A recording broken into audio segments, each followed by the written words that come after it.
Gusto ba? Yes! Oh, yan. Sasagutin tayo. Simple lang. Yan, be the right person. Marami na tayong pag-usapan. Di ba? I-capitalize lahat ng ginagawa ni Sante. Di ba? O, tapos yan. Foundation. Alam niyo na yan. ABC, kaya nga tinawag na ABC, basic. Lalo na natin. Yung attitude natin, ayusin natin. Dami na natin na pag-usapan sa attitude eh. Tama?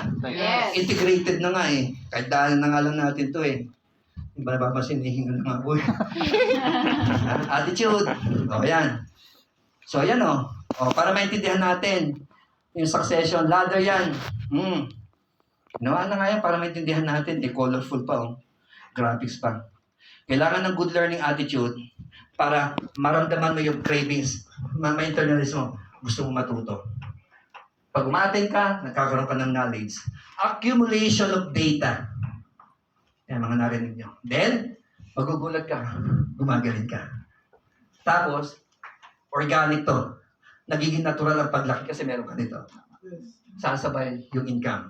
Siyempre, pag may income, marami ka mga pangarap sa buhay na naabot. Yun.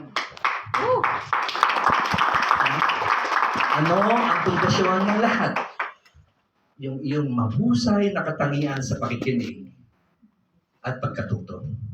Good learning and listening attitude. Kaya nga gumagaling yung mga yan eh. Kasi kahit sino kinakausap niyan. Pag nandito yung mga elite, Sante elite, kapitan nyo. Pababait yung mga yan. Hindi yan madamot magkwento ng mga experience nila.